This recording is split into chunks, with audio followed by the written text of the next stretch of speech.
don't be thinking your ambition is corrupt. Because that's part of the message now. Human beings, we're a cancer on the planet. We're headed for an environmental apocalypse. The entire historical structure is nothing but atrocity, etc., etc. Anyone with any ethical aim whatsoever is just going to pull back. You don't want to manifest any ambition, support the patriarchal structure, exploit the environment. You got to crush yourself down. You shouldn't even have any children. It's like, no. There's no excuse for that. There's zero excuse for that. I saw a professor at an event, something like this.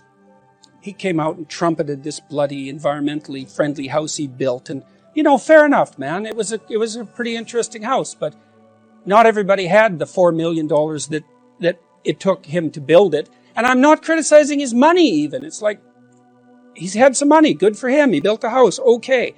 But then to trumpet that as a moral virtue, well, you're pushing it there. And then he came out to all the kids and he said, my wife and I decided that we were only going to have one child. And I think that's one of the most ethical things we could have possibly done. And I would strongly encourage you to do the same.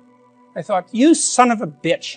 You get up in front of these young people. A lot of these kids were children of first-generation immigrants from China. And he showed all these images, of these terrible factories in China, these endless rows of sterile mechanism that were subordinating all the Chinese people to this terrible, capitalist machine. And I thought, you don't understand. Half the audience is looking at those factories and thinking, that's a hell of a lot better than struggling through the mud under Mao, buddy. And so I don't know where he thought he was, but to come out in front of all those kids and basically tell them that the whole human enterprise is so goddamn corrupt that the best thing they could possibly do is limit their multiplication, and to think of himself as a scholar and an educator was just, I did say something, by the way. It was rather uncomfortable, and he stomped off the stage. But that's no message for young people. There's no excuse for that. You think, well, we're going to destroy the planet. We have to do this. We have to demoralize the youth to be ethical. It's like, yeah, really, that's your theory? You're going to demoralize young people to be ethical? That's your theory? It's like, you should go home and think about that for like a year. And I'm passionate about this, because you have no idea how many people that's killing. You have no idea. I see people everywhere, all over the world, are so demoralized. Especially young people, young people with a conscience, because they've been told since they were little that there's nothing to them but corruption and power.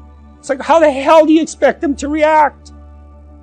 The smaller the game, the less the gain at the top. But we expand the games continually with technology, and recording is an excellent example of that.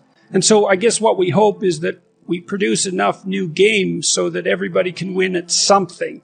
But we're still funneling a tremendous number of resources to people at the top of whatever the game is, especially as these games become big.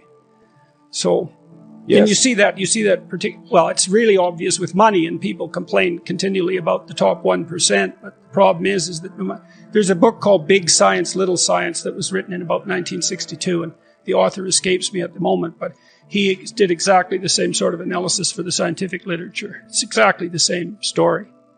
So, hyperdominance of a tiny minority of people. And so there's a natural, it's something like positive feedback loops too, isn't it?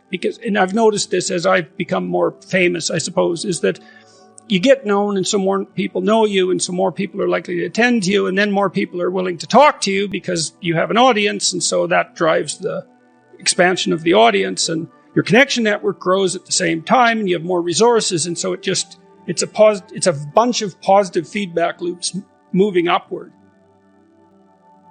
I mean, I studied entrepreneurial success as a researcher for quite a long time too, because one of the personality factors that predict entrepreneurial ability is this trait openness, which is essentially creativity. And what defines creative thinkers in part is, so here's a simple creativity test, and it actually is reasonably predictive of creative capacity, both in terms of originality of thought and creative productions as assessed by experts. How many uses can you think of for a brick in 3 minutes? You got to write them down. Or even, how many 4-letter words can you think of in a minute that start with C? That'll be correlated at about 0.3 or 4 with your creativity, depending on how it's measured. Very simple test. And what seems to happen is that creative people, when they think of one idea, the probability that will trigger an associated idea is higher, especially a distally associated idea. So that likely means that creative people have more erroneous ideas as well. And then they have to, what would you say, edit them and select. But one of the things that makes creative entrepreneurs successful is that they produce a large variety of creative products, and then they throw them out in the marketplace, and most of them fail. But you just need one to hit that Pareto point, and then you're successful. So you throw, what do you do? Throw a mess at the wall and see what sticks, essentially. And most entrepreneurs, before they're successful, have had a very large number of failures. Because even if you're intelligent and creative, the probability that you'll build a product that's actually timed for the market is extremely low. So, what do? Well, you create more, and that's what happens. That's what creative people are essentially biologically predisposed to do. So after Cain and Abel comes the flood.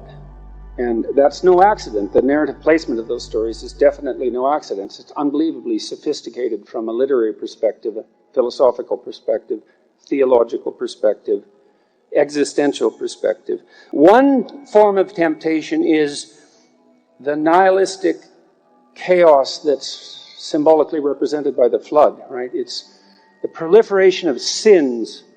And sin is a word, both its Greek and its Hebrew derivation are related to archery. So the Greek derivation, I hope I haven't got this wrong, because I know there are Greek scholars in this audience. So the word is derived from the Greek word hamartia, which means to miss the mark, and it's an archery term. It's a lovely notion to know that, because to sin, therefore, means to miss the target, which implies that it has something to do with aim or the lack thereof. I love that. I think it's so apt. And the derivation of the word sin from the Hebrew source actually relies on the same imagery. And so to sin is to aim wrong or to miss the mark. And there's a variety of ways you can miss the mark, right? Don't aim at all. That's a good one. Assume there is no such thing as aim. Assume all aims are equal. Well, you sin, you miss the mark.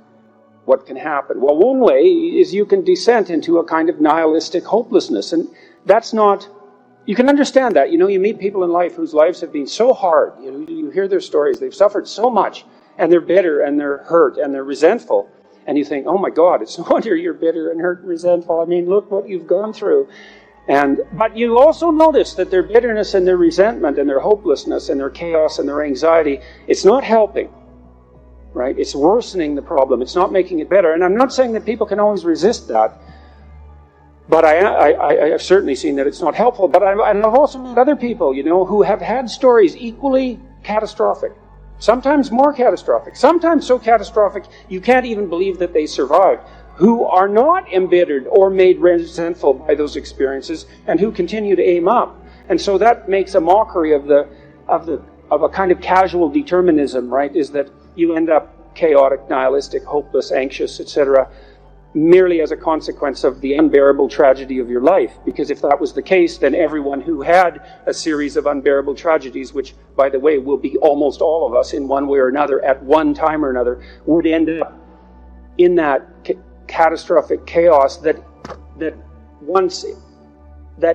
if manifested broadly enough in a society, produces a flood that ends everything. Have this idea, it's not a good idea, and it's certainly an idea for which religious people are often pilloried, that faith means the sacrifice of reason and the willingness to believe things that are patently not true. And when religious people debate scientists, they're often sort of hung out to dry on exactly those presuppositions, their willingness to accept on principle propositions that seem on the face of them impossible. I don't think that's what faith is at all, in some fundamental sense. I think faith is a form of courage. If you're hurt by life, and you will be, it's understandable that you might react in a nihilistic and hopeless fashion and become anxious and depressed and cynical and bitter and all of that. That's a bad pathway. And I think part of what helps you through that is faith. And part of that faith is that it's incumbent upon you, and actually in your best interest and everyone else's, to maintain faith in the fundamental goodness of existence, including your own, despite the evidence to the contrary. Right? Because you can draw conclusions from suffering, and two ways, right? One is that you have a duty and perhaps the capability to transcend the suffering and still serve the good, or you can derive the conclusion that life is so unbearable that it would be best terminated, which is the conclusion that Goethe as Mephistopheles derives, for example, in Faust. He says, well, the world is rife with suffering, and it's so unbearable that consciousness itself, all beings should cease to exist. That would be better. Nothing is better than something if something is rife with suffering. And you can derive that conclusion, and you'll be driven to it in some of the farther reaches of your life when terrible things happen to you. But I would say faith is the courage to not take that path despite the evidence that that might be justified.